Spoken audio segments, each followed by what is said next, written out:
Welcome everyone to CIME. I'm your host, Rashawn Warren. Today I have my friend Sarah Evans on, and we're going to talk about the keys to wealth. Let's go.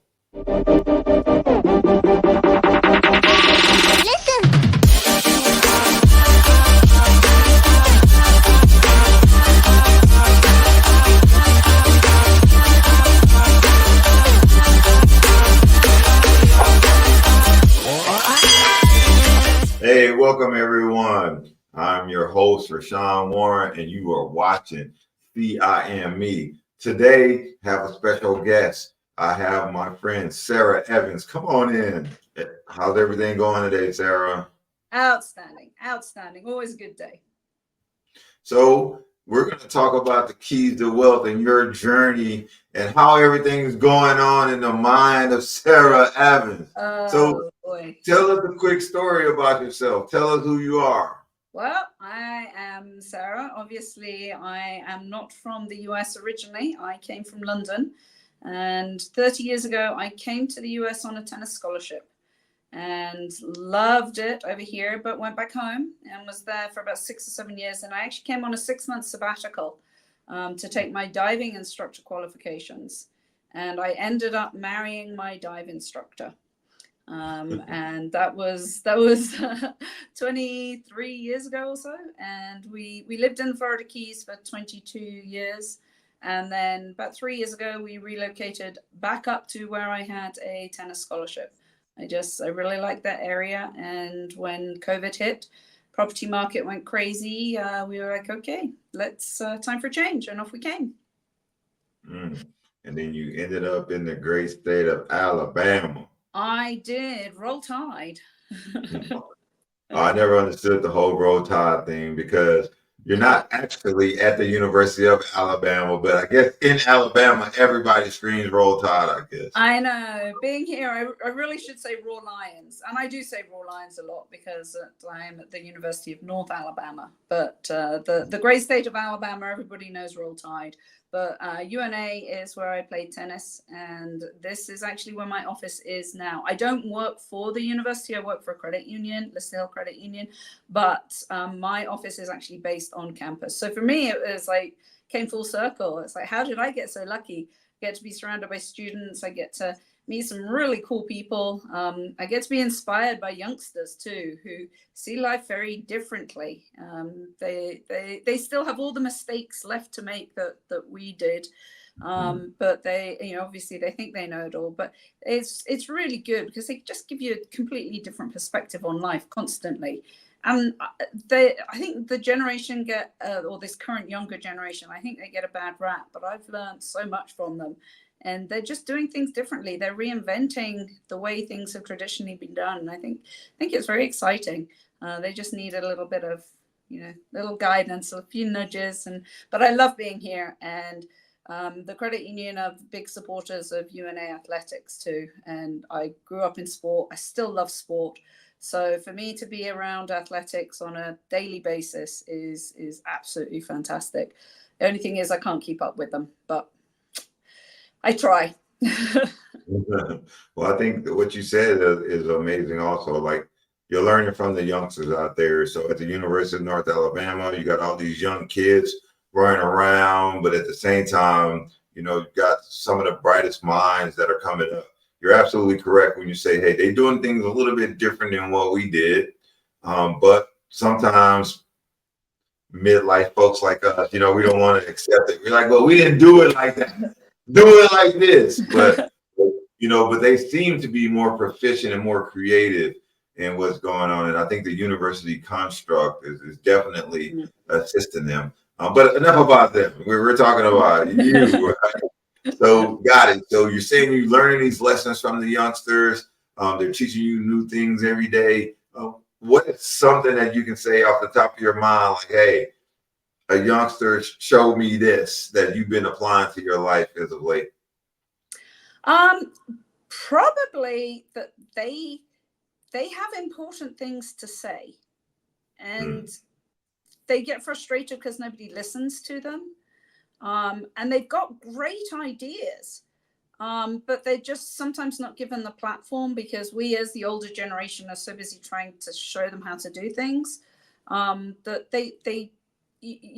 I can give them traditional ideas. I have 2 interns that I just love working with. So I give them traditional ideas and say to them, okay, how are we going to present this? How do you guys want to know this information?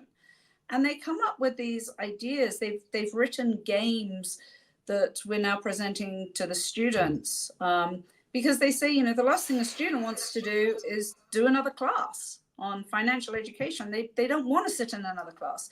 So we're writing things in more of an exercise format so that we can do pop-up, what I call pop-ups around campus. We've just written one on student debt, where it shows, it compares a $10,000 student debt, how many hours you would have to work in order to avoid taking on that student debt, but also more importantly, how that student debt then integrates into a budget when you graduate and the impact that has. And they came up with that.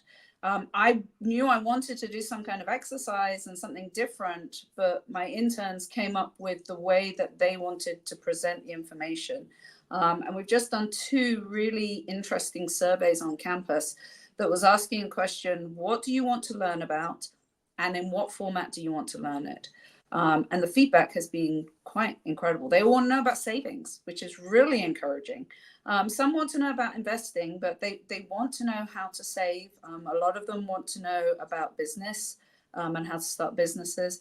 How they want to learn about it is across the gambit. Some want classes, some want emails, some want games. It's across the board. But, it's been really interesting when you give this generation an opportunity to have a platform and to say the things, that they take it very seriously and they don't waste the opportunity. So I think that, I guess I've learned to really listen to them and to give them the opportunity to speak.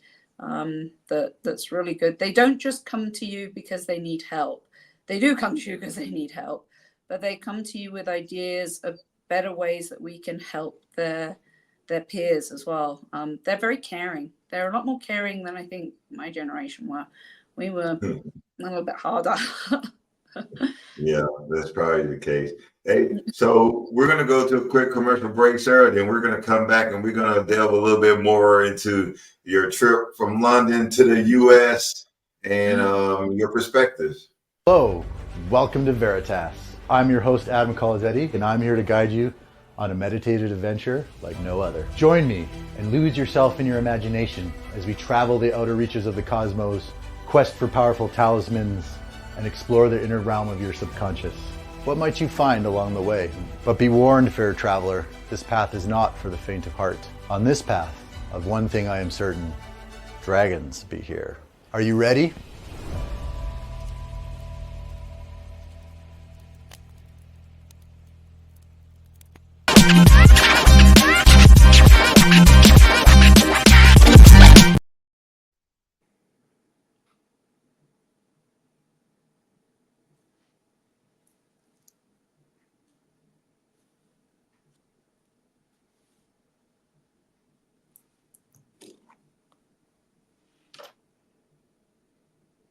All right, Sarah, we're back. All right, it's happening sometimes, right? Give us a quick lay down about like your trip from London to the U.S. You had the tennis scholarship at the University of North Alabama, and how all those things shaped your perspective on resilience. Well, I was on a scholarship, so I came and I'm like, oh, everything's paid for, right? Great. And I'm very fortunate that I was on a tennis scholarship, but the downside of being an international, I've always been a hustler. I had always worked, and I had never been in a position where I wasn't able to work. And as an international student, I couldn't work.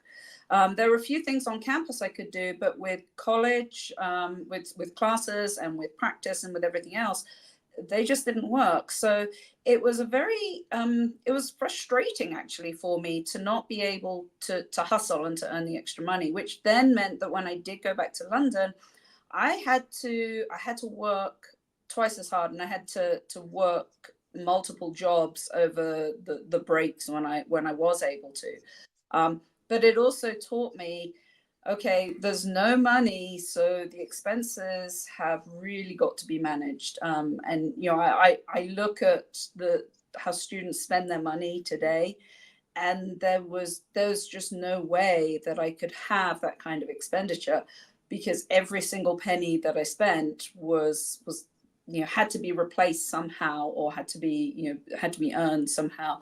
And while I was here, there was no additional income, and that was very, very difficult. But it taught me, and as a student, I was a student in England previously to coming out here, and then I did work. But it was tough, but it made me realize the value of a dollar or a pound. But it also made you be creative in how you could stretch that dollar. There are some very funny stories of how we fed ourselves, and the concerns that people had with how long we could stretch a crock pot for, and how many more times we could fill it with water. But yeah, you have to get creative when there is no resource as far as funding was concerned. My parents were definitely not going to be financial supporters of me coming over here. So it was all on me. But I think it taught me a huge amount. Taught me not to be wasteful, that's for sure. My shoes, I cleaned my shoes. I mean, people don't clean their shoes anymore. They throw them away. But I cleaned my shoes because I realized if I cleaned them, they would last longer. So there are lots of tricks. I also, I learned basic cooking. How to stretch a potato, how to do 25 different meals with rice. So it really, really taught me the value of a dollar, and how to stretch it in order to have what I wanted. And what I wanted was to have a chance to play tennis for a little bit longer, because I knew I wasn't going to be a player. I was going to probably work in tennis, which is what I did do for 6 or 7 years. But yeah, it taught me to be creative and to be resourceful about how to look after myself and take care of myself, and how to figure out where the deals were. I went to a lot of spaghetti dinners, that's for sure. But and now they just, they're like, oh well. I'm like, no, it's free food. Don't you yeah, so you had to be resourceful. don't you think most people kind of like, how like you're coming up, you're coming from another country, you get here, you're trying to figure out, okay, I'm doing this thing. Now I have a financial aspect that I have to worry about. Don't you think that like most people, when they hit like their midlife, they're kind of still dealing with the same thing? Maybe they may not come from another country, but you get out of college, you start your life, things start to build up around you, and now you're trying to figure out, like, dang, I was only worried about myself all this time. Now you're trying to figure out, with the money that you're making, how to make it stretch and how to utilize it appropriately. You think other people, I know other people are dealing with that. Mm-hmm. Tell me, how are you facing with that when you were faced with those situations, or when people talk about that? Well, after I was at college here, I went back to London for 6 years, and I was working there, and then I came out here, and I was almost 30 when I came out, and it was really tough, because then we got married, and I existed as far as the US was concerned, but I suddenly realized that I had no credit, and that was actually quite frightening. Because everything, I remember being turned down for a phone. I wanted to get a phone. I mean, this was still 22 years ago, so it's not like phones now. Everybody automatically had a phone. And I couldn't get a phone because I couldn't afford to buy one, but I didn't have any credit, so they weren't going to give me one and let me pay for it over time. So credit was definitely a big thing. As far as what everybody is concerned about, I think at all ages, is where they are security wise. You're right. When you're in your early 20s, you're just worrying about yourself now. And I was just like, okay, how can I plan my meal plan so I can get through the week? How can I make sure that I've got enough money to buy my tennis strings, or new pair of shoes, or whatever it was? That was my immediate concern. But now people are starting in our age group. It's like, okay, not just have I got to worry about myself getting through this week. A lot of time we're worrying about how our kids are going to get through this week, and how am I going to, where is my situation going to be in 20 years time? And I think the thing that we now have is there's a lot more awareness about that, and people are starting to talk about it, which is very, very important. One of my biggest goals with what I do is to get people to talk about money. I was brought up that it's rude to talk about money, and I think a lot of people in our generation were brought up that way too. It's just rude to talk about it.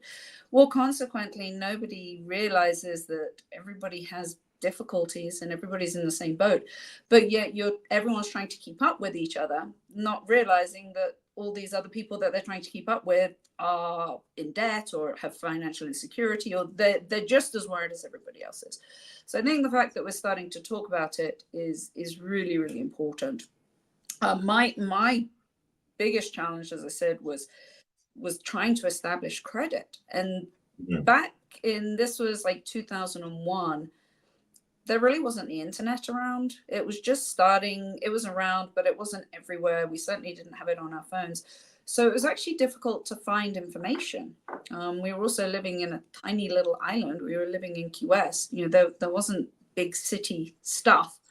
And trying to figure out without knowing where to go, who to ask. I actually found my information with the other international community. I mean, it was a big tourist town, and there were a lot of internationals. So, I'm like, what did you do? How did you do it? And so I went that route way. Fast forward 15, 20 years, I now realize that it wasn't just me being an international that didn't know this information. People now don't understand and don't know that information.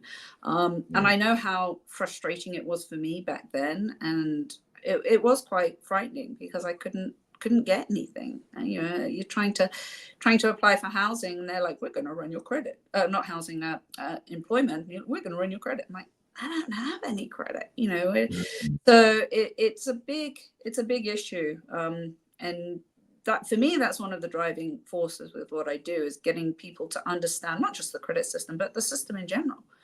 I mean, you think how many people have huge bank fees, and a lot of it is totally avoidable because they just don't understand how the system works. And suddenly they see a negative bank balance and they call and they're like, well, you've been charged this, and this. And I work in the financial institution, but it's confusing for people. And we're not schooled in this. So how can people be expected to understand it if we're told it's rude to talk about it and we don't learn about it at school?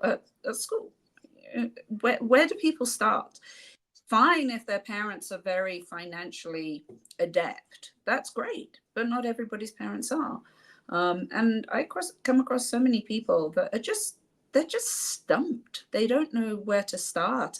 And with adult groups, so I work a lot with employee groups now, and I do the credit class, and the feedback I get is like, they filled in so many holes, just explaining what that meant.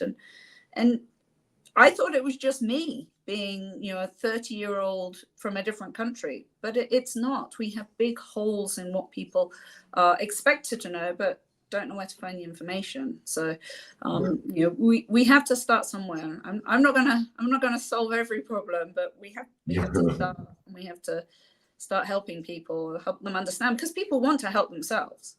For the most part, they want to help themselves. They want to be in control of their own money and their finances, and understanding it is the really good starting point, I think. Yeah, so you had to learn kind of quick though, right? Because if I understand correctly, like you lost a home in a hurricane, right? I've lost two. So lost two homes in hurricanes, living down in Key West. So but you had to figure out how to cope with your family after the loss, both emotionally and financially. So how did you manage that? Well, for the first few days, I kind of didn't. And then I can remember, because we took 6 feet of water in our house. So we basically lost everything. because we were a single-story house. You can imagine 6 feet of water. We had 2 children.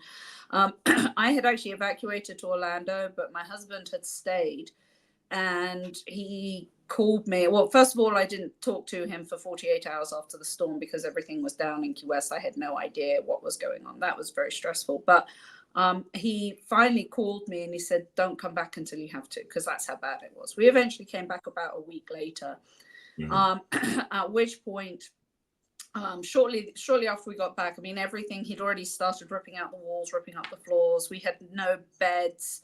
I can remember people bringing shoes for the boys. I can remember them each being brought a pair of baseball cleats. And they were so happy, not just because it was a pair of baseball cleats, but now they could play baseball again. And to 2 young children, that was like giving them everything, because now they could play again. And although I would never wish that on anybody, I think I certainly learned a lot. They learned a lot. They learned what it was like to go and wait in line for food, because, we didn't have a kitchen. The FEMA trailers hadn't rolled in yet. And there were Red Cross stations set up. So I sent them every day. We were lucky. There was one around the corner. So we ate MREs a lot for about 2-3 weeks. And then, of course, the insurance nightmare starts, and trying to deal with that. But I can remember my boss, who is still a really good friend of mine, you kind of go into this shutdown almost. It was so horrible. The dirt and the filth. Oh, it was just horrible. My boss came to the house and said, you have to come back to work tomorrow. And I was like, I can't. She's like, you have to. And she recognized that getting me back into the routine was what I needed. So, but again, with that, yes, of course you have insurance, but the deductibles down there are really, really high. We had savings, but we didn't have enough. And I learned, so the next time it happened, my fluidity was much, much greater, and I had savings. So I was able to put our roof on the second time it happened very, very quickly. But the first time around, we had a young family. I mean, we just hadn't established enough. Fortunately, there were grants and things that came around, and bit by bit, we just rebuilt, and eventually the insurance kicked in. But we had $17,000 deductible. That's how bad it was. That was the wind deductible. Guess how much a new roof is? $17,000. Oh. That's how much it was back then. It's not much other than tourism. So everything's just super expensive down there. And ironically, I took out an SBA loan to put in on my new roof. And then I paid my SBA loan off 2 months before the next storm that we got hit by that took off a roof as well. It's like, oh my gosh. But you don't have a choice.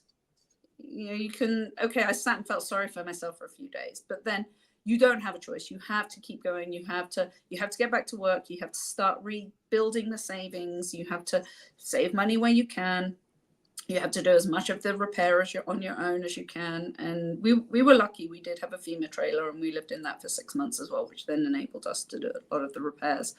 But insurance is not going to give what you need. I mean, it helps, but it was tough. It was definitely not a fun time financially. The emotional side, apart from everything, because I'm pretty tough, and once I put on my big girl panties kind of thing, I can move forward. But yeah, what I learned is you've got to have savings, and you've got to have a lot more savings than you think you need. And the second time around, I was in a much better position because I had a much more robust savings program. And I tell people all the time, you got to save. And even with the youngsters that are in college and they think they don't have enough money, I'm like, well, you may not have the kind of money you're going to have once you start earning, but if you can save $2 a week instead of putting it in the vending machine, if you can cut out a coffee, that's $6 or $7 right there. Put that in, you're saving something, and all of those small little savings add up. I know you've heard me say before that $2 at the vending machine, $10 a week $40 a Oh month, yeah, yeah, $500 a year, yeah, just from the vending machine. But yeah, once you start doing the math and adding up all those little savings, it can add up to a big chunk of change. And, you know, as I said, second time round, I learned my lesson the first time around, and second time around we were in a whole different ball game, and I had a nice shiny tin roof on my house before Christmas, and the storm was in October. So it makes all the difference. Whereas I had friends that were sitting with tarps on waiting for the insurance money to come, and I didn't have to wait for the insurance money. I could get my roof on immediately. And that was okay. It felt really good too. I mean, I hated having to empty the savings, but it felt really good to be in a position that I had put myself in to move forward so much quicker. And you don't wish that first storm on anybody, but people, you learn from it. I mean, look what the pandemic did. yeah. The The pandemic, pandemic. it started to change us into a nation of savers. Now, sort of 4 years down the line, we're starting to see people not save quite as much because they're Yeah, forgetting about it. But it did change. So, but yeah. Sorry, lots yeah. more storms No, no, no. have played a big part in my life, unfortunately. No, no, that's fine. You know, it's good. It's good to hear those thoughts. Hey, we're going to go to a quick commercial break, and I want to come back and talk about, saving at 30 for beyond.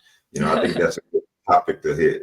All right, let's go to commercial break right now. Hi, Joel Maurer, founder of Dink Ninjas. Dink Ninjas was dreamed up and started right here in Austin, Texas, a dynamic pickleball community. We arm pickleballers with the paddles, apparel, and accessories to dink like a ninja. Dink Ninjas is dedicated to supporting mental health awareness and cancer research. Shop our full lineup at dinkninjas.com.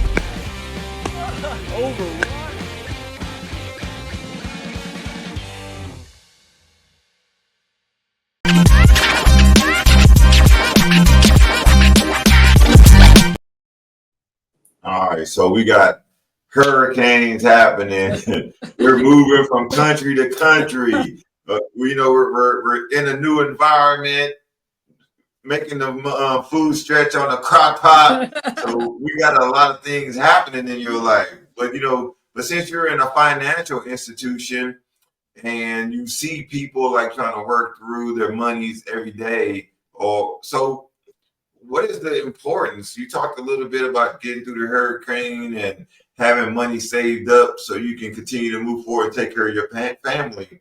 So what's the importance of saving money? Like when I hit 30 and then I'm in my 40s, where should I be? What should I focus on, especially if I don't have credit? How do I navigate that?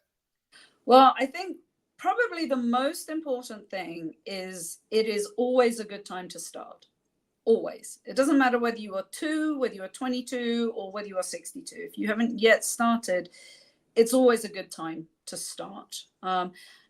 Now, you can't save until you start to understand what your spending patterns are and what your finances are. A lot of people say, yeah, I want to save. And then they look and they're like, well, I don't have any money left at the end of the month to save. And especially with the price of everything now, that's a real concern. The mistake that people make, though, is that they don't go back to the basics. And by that, I mean, you've actually got to start with looking at how much you're bringing home, what your fixed expenses are, and where you are spending your money. And those are uncomfortable uncomfortable things to think about, because we all think we deserve this, that, and the other. And yeah, sure we do. I mean, I deserve a lot of things. I just can't afford it. But we have to be honest with ourselves. And we're now in a society that kind of tells each other, yeah, you deserve that and you deserve it now. Well, you might deserve it, but you can't afford it. And if you want it, then you have to start saving for it. These are habits that as soon as you start building the habits, you can create the habit. But you do have to go back to looking at where your spend actually is going. And it is not about having a lot of money. It is about understanding where your money is going. I have a student that just graduated completely debt-free. She didn't have any family support because she managed her money very carefully. Yeah. Yeah. Exactly. She's in the master's program now, but she managed her money very carefully. She made it a mission that she applied for scholarship every single week. She applied for at least one scholarship, but she got real about how much money she had, what she wanted, and she made a plan for it. She was an RA, so she got housing for free, but we have to get back to looking at where we are spending our money, and that comes down to writing everything down sometimes. I joke with the students all the time and I say, this is a problem. This is a problem. And it is because we spend now in a digital world. And it's been shown that we have less emotional attachment to money when we spend it digitally than we do when we spend with cash. So consequently, people are spending $2, $3, and they not only do they not notice that they're spending it, but they are valuing less the item that they're buying. So they're not equating a cup of coffee to $7 and how much $7 actually is in how much Amazon. Yeah, Ordering on Amazon. Like if I walk into the store with some money, I'm like, man, that costs $12. I'm probably not gonna get it. But if I pop up on Amazon, I'm like, it's only $12. Yeah. And you're like, oh, it's only $12. But that is how we now spend. So this is what I'm saying is we really have to get down to basics, and people have to understand where they're spending their money.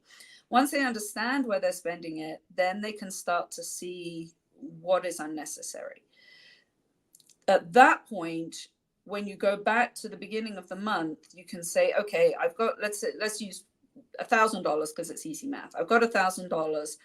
I'm going to save $100 of that. Not can I afford it? I am going to save $100 because you've already looked at where your spending is, where your money is going, and you put that away first.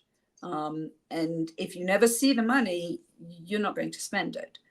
And then from there, you take out your fixed expenses and everything else. But by removing the amount of money that you actually have to spend, it cuts down on your spending in itself. But we also do have to be realistic in that there's nothing wrong with saying, I can't afford that, or I can't afford that now. And we've definitely got away from that. Our parents would be like, we can't afford that. We have to save for it. But then our generation comes along and they're like, oh, we can just have it. We can buy it on credit. And, credit is very expensive, very expensive. And people are wasting so much of their money borrowing money, and they don't look at the actual cost of what something is. So they might look at a car and it's $25,000, and they think of that car of $25,000. What they're actually paying for the car is probably closer to $32,000 after interest and everything else over the course of 5 years.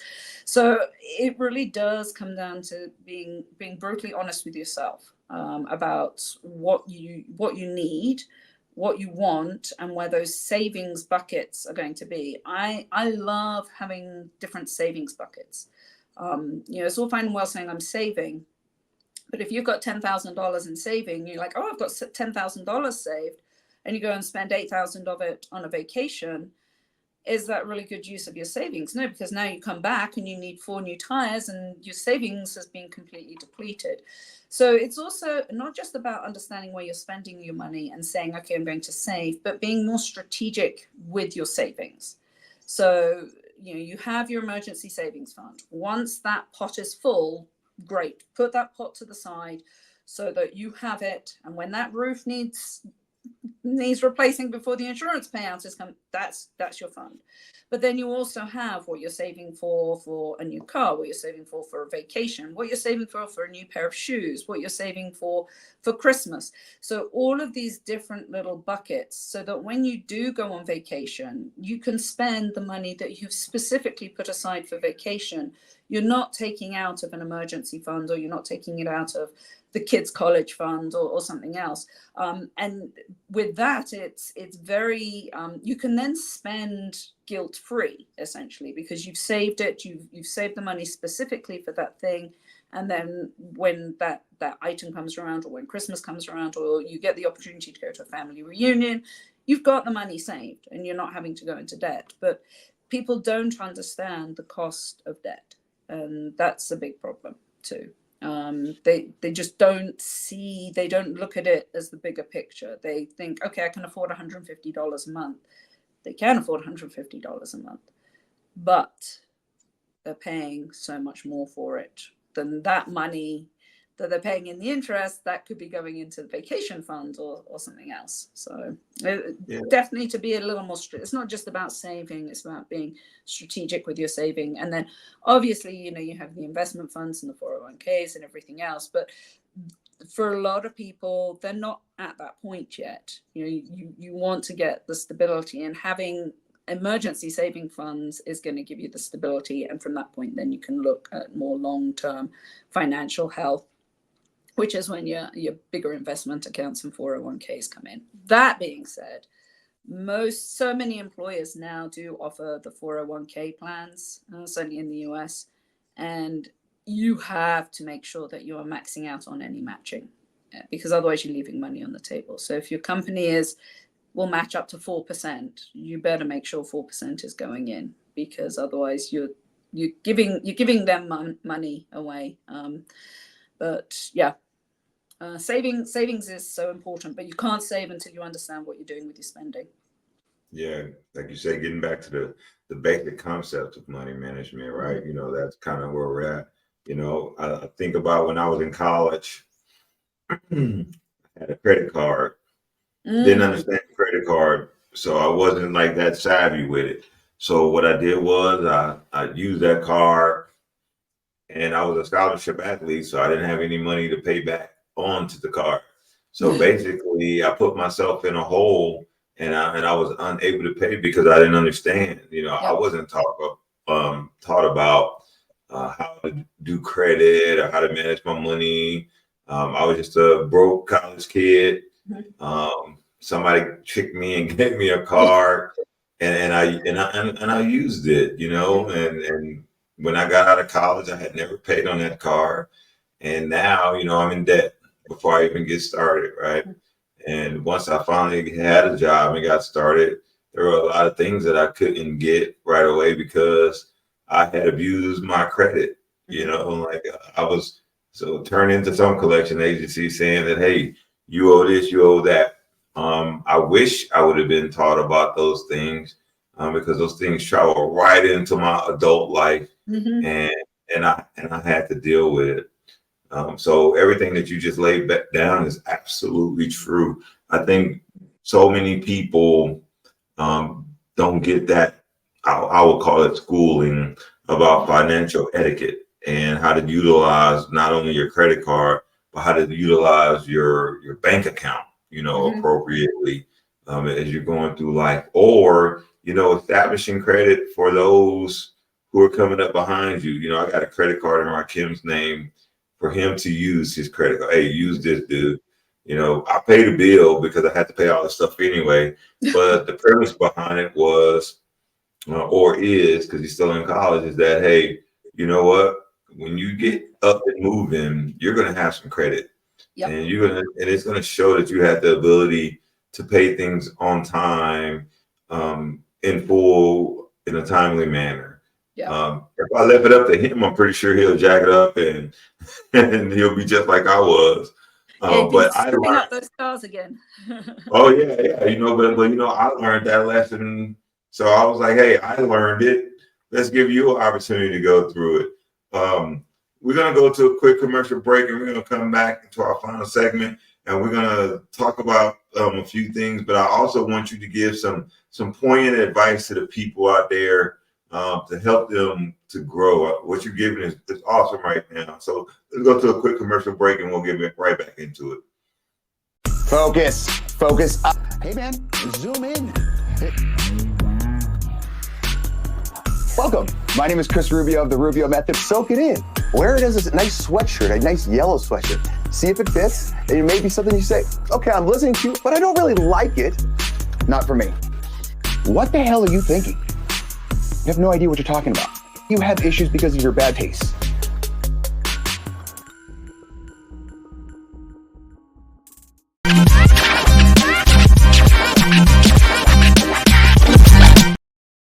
All right, we're back. So Sarah, as someone who's experienced loss, you know, and rebuilding through the hurricanes and all that stuff, how do you what advice would you give to people who are facing problems and trying to build up their financial stability? Well, like we were talking about before, go back to the basics. You've got to have a structure and create a structure with what you're going to do with your money. Plan it. Somebody once told me, it's so true. They said, you have to tell your money where to go or you will wonder where it went. And if you don't have a plan, I mean, we've all heard it. You get to the end of the month and you're like, I have no idea where my money went. So you have to plan what you're going to do with your money ahead of time. And if part of that is some money that you just want to blow, that's fine. There's nothing wrong with having, if you can afford it, if you can put it into your budget, with saying, okay, I'm going to allow myself $20 that I don't have to worry about how I'm spending each week. That's absolutely fine. But you've got to allocate it. And you have to allocate every single penny, including how much you're going to save. And like we were talking about before, allocate what you are saving for, not just putting it in savings, because then it's just too easy to tap into when you want something. And savings is not what you tap into when you want something, unless you have specifically saved for that particular purpose. And, you know, I had to build a lot. I've had to do a lot of building over my years, and rebuilding. But you've also got to be prepared to sacrifice things and say, okay, I'm not going to do that. I can't do that. Unfortunately, people do. And how are they doing it? They're putting it on credit. Credit is not a get out of jail card, because it will land you big time in jail. But a lot of people go that path because they don't understand credit either. Like you as a student, you're like, oh, this is great. I got money. I mean, people are giving me money, because you didn't understand how the system worked. And so people have to understand how the credit system works. And one of the things that you were talking about before with what you do with Rakim and putting him as an authorized user on your card, I teach the kids about that, because those are conversations that they need to have with their parents. A lot of parents just don't know that that opportunity exists. And a lot of parents would be quite happy to help their kids establish credit, because what happens is they find that they need credit because they want to rent apartments, they want to get phones, they want to put the utilities in their own name. Aside from buying a car and everything else, they need credit just for the basic things. You know, future employers are going to want to pull their credit as well. So a lot of parents would actually be quite happy to put their kids as an authorized user on a card. They just don't know about it. So those are conversations that children, or not children, but young adults can have with their parents. But for your audience who are parents, that exists, and that is a really good way of giving your kids a head start.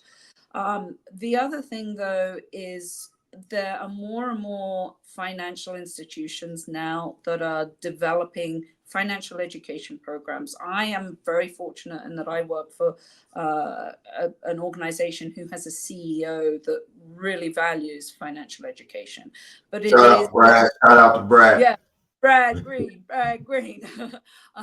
Lister Hill Credit Union. But no, he's very proactive in that, which is why we have not just a program for it, but we have a dedicated person for it that can write and research and be out in the community. That being said, there are so many programs now that are becoming more and more available. We are now working directly with our local library, the Florence Library. We're also working with United Way. We're setting up programs with that are specific for emergency first responders. We're actually working to develop a program with the faculty here at UNA as well. So a lot of these programs are now becoming more widely available. So seek information. I mean, we all know the TikTok and the Instagram and all of these other things. And there is some great information out there. The problem is there is also some not so great information out there. And it's hard to decipher. It's hard to know which is which when you really don't know what you're doing anyway. But start asking about it. Ask at your local libraries. Ask at your financial institution, do they have an education program? How can they help you? It's not about going in and saying, hey, I need a credit card. It's about going in and saying, hey, I really don't understand how credit works. How do I pull my credit? What's on my credit report? What does my credit score mean? And these are things that, I didn't know, and I thought I was unusual in not knowing it. Now I realize that people don't know, and they talk about it, but they actually don't understand it. And it took me a while to actually realize that this was not a me problem. This was something that everybody was finding to be a challenge, which was then kind of what started to drive me to put this information in a presentable format and in a format that was accessible to people. We also now have an online program, which we're using more and more, because I can only be in so many places at one time, but by people being able to go online and access this information. So start trying to educate yourself and trying to tap into the tools that are available.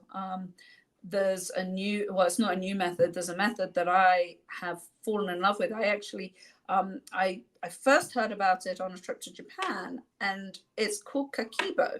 And it's been around for over 100 years. And I started researching this, and it's basically a household ledger. And it gives people the flexibility, but it's all about mindful spending and saving. And you can go onto Amazon, you can Google it, and they'll send you these little booklets that walk you through. What's the name of the website that you were talking about at first? Yeah, not that website. No, the Kakibo is what it's called. It's Kakeibo, and if you put that in on Amazon, you can find these little booklets that walk you through. So there are all these tools that are available, and I teach the 50-30-20 rule. I teach the envelope method, and I teach Kakibo. And what I'm finding working with adults who now are working with actual budgets, active budgets, is that most people do a combination of all three. And when you're looking at trying to analyze your spending and control it and figure out what's going on with your money, it really doesn't matter which method you use. Just find what works for you and use it every day, every week. Building credit, understanding credit is not about getting a loan and paying it off. It is about doing $20 on every month, pay it off, $20 on every month, pay it off, and doing that month after month after month. When I first came here, I had to get a $500 secured credit card. So I gave the bank $500. They gave me a credit card with a maximum spend of $500 on it. And that's how I built credit. But that was now 26 years ago, something like that. That credit card now has a limit of $17,500 on it. Now, I could never pay that kind of debt, but that was how I built my credit, was just doing a little bit every single month. And you just got to do it consistently, again and again and again, every single month. It's not going to happen quickly, but it does happen. I've got a student now who I started working with last May. So in 10 months, he's increased his credit score by over 100 points. And he has paid off 2 credit cards and has now got $5,000 in savings. And he's done it by getting real and paying every single month, not incurring any additional debt, and just doing what he needed to do. And he came to me and he was in tears. And now he's loving life. He just took a trip because he'd saved for it. So, a student with basically no money, if they can turn it around, that people can do it, but it takes work. I can only tell people what they need to do. They have to do the work. Brad Green, our CEO, he said, I know how to diet. I just don't do it. I know how to lose weight. But actually he has now. But it's the same. You work out, you go to the gym. You might know how to do it, but until you actually put in the work, you don't see the results. And that's how it is with our finances too. And a lot of people just don't want to put in the work. They don't want to not have that coffee. They don't want to not go to Disney or to the beach. So they just rack up more debt rather than be inconvenienced. But that stress doesn't go away. It snowballs. And unfortunately, I see people when they've tipped over the balance, but my goal is to get to people to try to prevent them getting tipping over that balance and give them the information so they can manage so that they don't get pushed over. But it's always a good time to start. Always a good time to start. It doesn't matter how old you are. But it takes work. Anything worth having is going to take work, and it's not going to happen overnight. But it will happen. It will happen. It will. Yeah, I appreciate all the insight that you gave today. So you laid out a lot. There's a lot going on, and for us to fully take charge of our financial standing, you're absolutely right. It's going to take the time. We got to be very dedicated in it. We got to be somewhat strategic about it, especially if we're already in the hole. So Sarah, how do people get a hold of you? So, like, what email you have, or what website can they get a hold of in order to get a hold of you? Okay. The best way to get a hold of me is email, which is sevans@listerhill.com. So sevans@listerhill.com, SEVANS @listerhill.com. That is the best way to reach me. If you go to listerhill.com/bonsai, which is BANZAI, that will actually take you into, you just click to get started. That'll take you into an online learning platform called Bonsai. And we've built a lot of classes that we funnel into Bonsai.